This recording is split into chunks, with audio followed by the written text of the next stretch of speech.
Hello friends, কেমন আছো সবাই? আশা করছি সবাই ভালো আছে। নতুন একটি টিপসের ভিডিও আবার নিয়ে চলে এসেছি। নতুন টিপস পেতে অবশ্যই চ্যানেলটি সাবস্ক্রাইব করে পাশে থাকবেন। চলে আসছি প্রথম টিপসে। আর যখন আমরা দুধ গরম করি বা দুধটা জাল দিই, তখন কি হয়, দুধের যে সসপ্যানটায় করে আমরা যে পাত্রে করে আমরা দুধটা গরম করি, এই পাত্রের মধ্যে দুধটা লেগে যায়।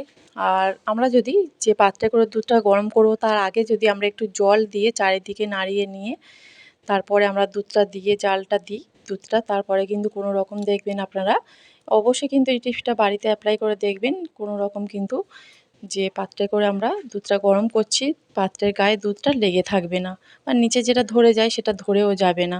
অবশ্যই কিন্তু বাড়িতে আপনারা এই টিপসটা অ্যাপ্লাই করবেন। চলে আসছি পরবর্তী টিপসে। আর দেখুন বন্ধুরা, অনেকেই আছে আমরা বই পড়তে ভালোবাসি। আর গল্পের বই হোক, ছড়ার বই, বা কোনো উপন্যাস হোক, সেই বইগুলো কিন্তু আমরা পড়ার টাইমে যখন পড়ি, হয়তো তখন কিছু হয় না। তারপরে কি হয়, যখনই আমরা হয়তো বইটা কিছু দিনের জন্য বন্ধ রেখে কোথাও যাই বা ফেলে রেখে দিই, আর পড়া হয় না, অনেক দিন সময় ধরে কিন্তু বইটা বন্ধ হয়ে পড়ে থাকে। তখন কি হয়, বইটা থেকে কিন্তু একটা বাজে দুর্গন্ধ বেরোতে থাকে। যখনই আমরা বইটা খুলি, তখন কিন্তু একটা বাজে দুর্গন্ধ বেরোতে থাকে। আর বাজে দুর্গন্ধ না যাতে বেরোয়, তার জন্য আমি কী করছি দেখুন বন্ধুরা, আমি পাউডার নিয়েছি। আর সবার বাড়িতে কিন্তু পাউডার থাকে। সেই পাউডার আমি নিয়েছি, নিয়ে কিন্তু বইয়ের মধ্যে কিছু পাতার মধ্যে দেখুন আমি এই পাউডারটা ছড়িয়ে দিচ্ছি। আর এই পাউডারটা ছড়িয়ে দেওয়ার ফলে কি হবে, যখনই আমরা বইটা খুলব, অনেকদিন পরে কিন্তু এই গন্ধটা আর আমাদের আসবে না। খুব সুন্দর কিন্তু একটা স্মেল বার হবে এই পাউডারটা। অবশ্যই কিন্তু আপনারা যারা বই এরকম বন্ধ করে রেখে দিচ্ছেন অনেকদিন, অবশ্যই আপনারা এই টিপসটা বাড়িতে অ্যাপ্লাই করবেন। ভালো লাগলে অনেক শেয়ার করে দেবেন। অবশ্যই একটা লাইক দিয়ে দেবেন। চলে আসছি পরবর্তী টিপসে। আর দেখুন বন্ধুরা, এরকম গ্যাস লাইটার কিন্তু আমাদের প্রত্যেকেরই বাড়িতে থাকে। কেননা গ্যাস জ্বালাতে কিন্তু আমাদের এই লাইটারটা প্রয়োজন হয়। আর এই লাইটারটা অনেক সময় দেখা যায় আমরা গ্যাসের নিচে রাখি বা কোনো স্ল্যাবসের উপরে রাখার পরে কিন্তু অনেক দিন হয়ে যাওয়ার পরে কিন্তু এটাতে একটা জং লাগে, নোংরা ভাবও এসে যায়। আমরা তো প্রতিদিন এটা পরিষ্কার করতে পারি না। আর এটা নোংরা ভাব এসে গেলে অনেকদিন পরে কিন্তু দেখতে একটা ভালো লাগে না। তাই আমি কি করছি দেখুন, আমি একটু বাড়িতে যেকোনো টুথপেস্ট হলেই হবে। আর তার মধ্যে আমি একটু তুলো নিয়েছি। নিয়ে টুথপেস্টটা দিয়ে তুলোর মধ্যে নিয়ে ভালো করে কিন্তু এইভাবে আমি দেখুন একটু ভালো করে ডলতে হবে।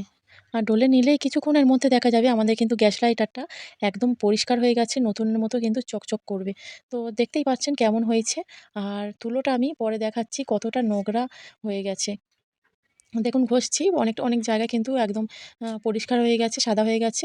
আর তুলোটা দেখুন কতটা নোংরা হয়ে গেছে। আর দেখুন বন্ধুরা, কতটা পরিষ্কার কিন্তু হয়ে গেছে গ্যাস লাইটারটা।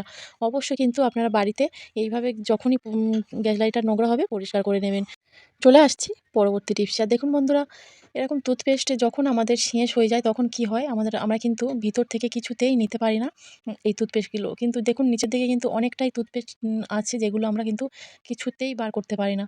আর বার করলেও কিন্তু ফিরে আবার চলে যায়। তার জন্য আমি কী করছি দেখুন, আমি একটা বেলেন নিয়েছি, যেগুলো রুটি করে বেলেন দিয়ে, তো সেটা আমি নিয়েছি। ২-৩ বার এইভাবে যদি প্রেস করে দিয়ে দেখুন, একদম কিন্তু এর মধ্যে আর কোনো রকম দেখুন কলগেট কিন্তু একদম নেই। একদম কিন্তু সামনের দিকে চলে এসেছি। তারপরে কিন্তু খুব ভালো করে আমরা এটা কলগেটটা ইউজ করতে পারবো। আর এইভাবে মুড়ে কিন্তু আমরা একটা ক্লিপ দিয়ে সুন্দর করে রেখে দিতে পারি, যেগুলো পাস ক্লিপ হয়।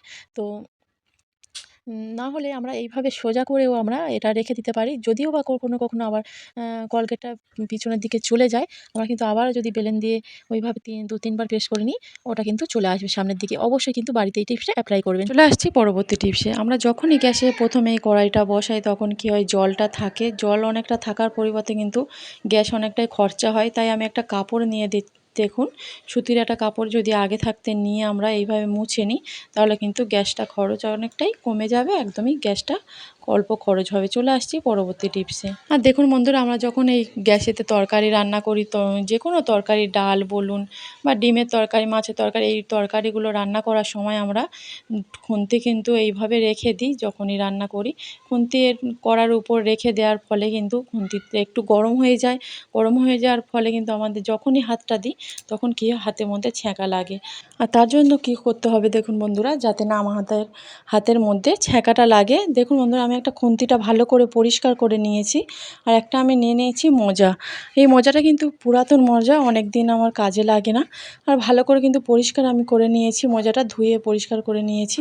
নেওয়ার পরে দেখুন আমি খুন্তির মধ্যে দিয়ে দিলাম। খুন্তি হাতা যে কোনো কিছুর মধ্যে যদি আমরা এইভাবে দিয়ে একটা রাবার ব্যান্ড যে কোনো গার্ডার টাডার যে কোনো বাড়িতে থাকে বা যে কোনো দড়ি হলে হবে, যে মজাটা একটু বেঁধে নেওয়ার জন্য দিলেই আমরা এইভাবে যদি দিয়ে দিই তাহলে কিন্তু কোনো রকম আমাদের সমস্যা হবে না। হাতের মধ্যে কিন্তু আমাদের ছ্যাঁকাও লাগবে না, হাতটা আমাদের পুড়েও যাবে না। দেখুন এইভাবে যখনই আমরা রান্না করব কড়াইয়ের মধ্যে যদি এইভাবে রান্নাটা করার সময় খুন্তি বা হাতার মধ্যে মোজাটা পরিয়ে দিই তাহলে কিন্তু আমাদের হাতটায় ছ্যাঁকা লাগবে না। রান্না করার আগে কিন্তু আমাদের এই কাজটা করে নিতে হবে। খুন্তি বা হাতার মধ্যে আমরা যদি মোজা পরিয়ে নিই তাহলে কিন্তু আমাদের অনেকটাই সুবিধা হবে। ভিডিওটা এই পর্যন্ত রাখছি। যে যেখানে আছেন ভালো থাকবেন, সুস্থ থাকবেন।